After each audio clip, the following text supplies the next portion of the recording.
What's going on, guys? I almost didn't get on tonight, but I wanted to get on here quickly and share with you that yesterday's trades, or when you see this will be yesterday's trades, went really, really well. The 5th of September. On Thursday, I ended up making, I want to say, a little over $2,000.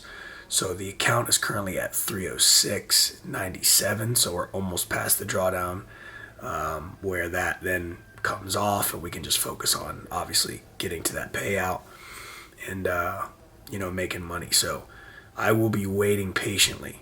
Fridays have typically and traditionally really set me off in a bad way, not in a good way.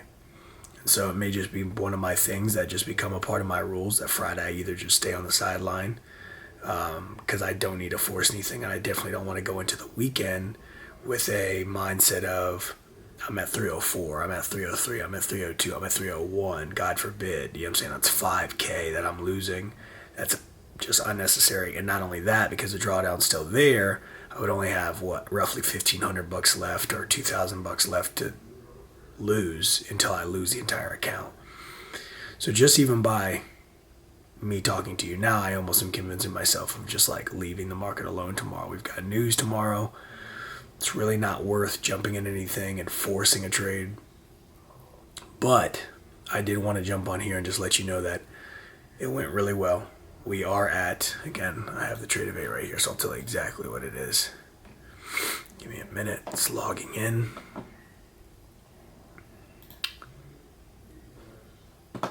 $306.97 and 80 cents. So the PA is looking nice right now, but we cannot get overzealous. We got to just stick to the plan. If there's not a play, but I can't predicate every Friday off of what has happened to me in the past. Also, that's me going on tilt maybe after I lose a trade or two and then going, I'll make it back. So that just allows me to evaluate what I do in the past as well, very objectively, and go, am I going in with too much size initially? Maybe I should be taking on one contract on Fridays, maybe. Maybe I don't have to be away from the market entirely, but just focusing on those little things. That's a thought process as well. So I think it's time that we end up diving back in, not tonight, but we will here and very, very shortly as we get closer and closer to these payouts, that we're going to just kind of do a proper breakdown. It might be like a 40 to an hour video of kind of just everything I'm looking at, truly just a top-down analysis, and then just breaking down everything that is the market and that I'm looking for in a given trade. You take it, you leave it. Oh, this doesn't work. Oh, it does. Oh, it does. It doesn't really matter. It's more, again, as I've always told you, if you've been watching this channel for a while, this is from my kids. This is for those who want to know how to trade, who aren't my kids, who are obviously just, my friends, my family, whatever the case may be. I just want you to see it. And so I'll be able to reference, hey, go to this video. That way, maybe I even title it something different. Just that way, where I'm at currently, I'll be able to almost have bookmarks or tabs on my own self and go, this is what I said was kind of like the end all be all, or what was making me a lot of money at this point. And I say a lot, but hey, that led me, what I was thinking, where I was at, what my top down looks like in order for me to get to or very close to these payouts. As we all know at this point in this, juncture, it's all me. It's always been all me, but it's all me whether I get these payouts, when I get these payouts, or if I fudge this up and I'm a couple grand away from, having the stop loss off, or the max trailing, I should say, and then getting to a payout of, and at max when you first start for the first 3 months, as you guys know, for a 300K PA is $3,000 or $3,500, one of the two, that you can request, and that's, twice a month. So I have a great opportunity here, right in front of me. I just have to seize that opportunity.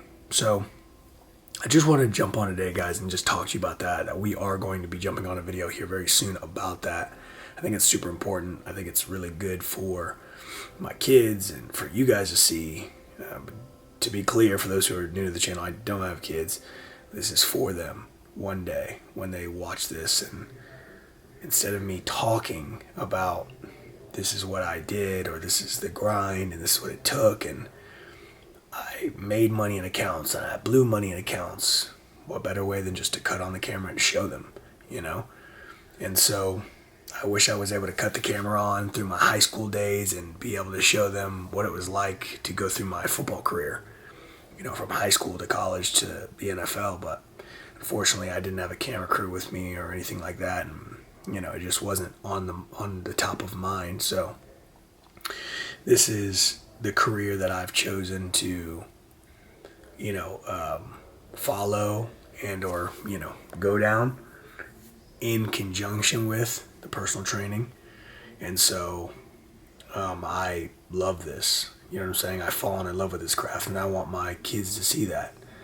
And there's a lot of pain and there's a lot of uncertainty, but that's life.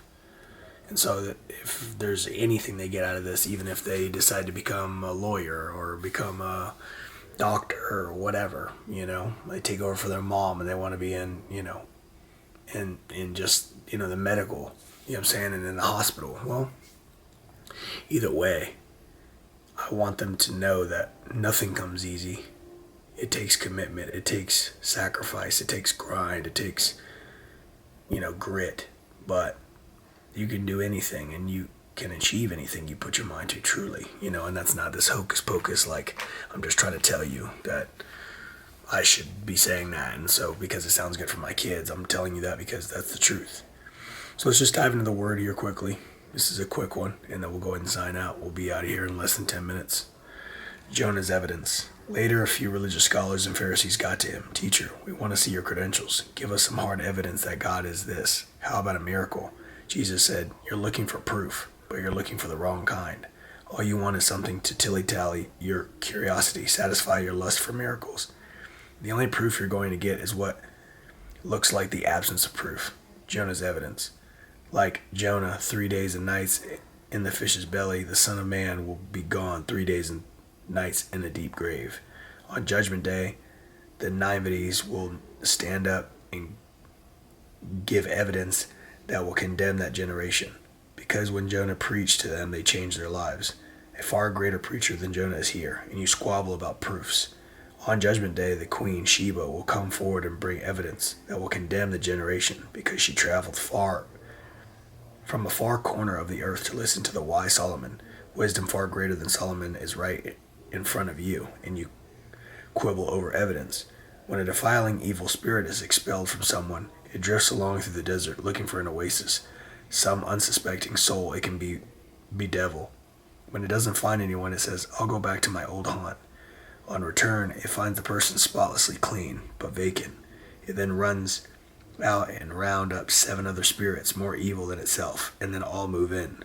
Whooping it up, the person ends up far worse off than if he'd never gotten cleaned up in the first place.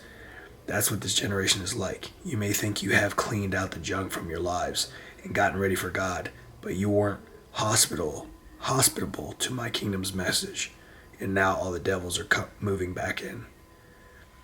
Say it with me if you know it. You are uniquely different. God took his time on you. You are one of one. You know what we showed you today? I love you so much. Peace.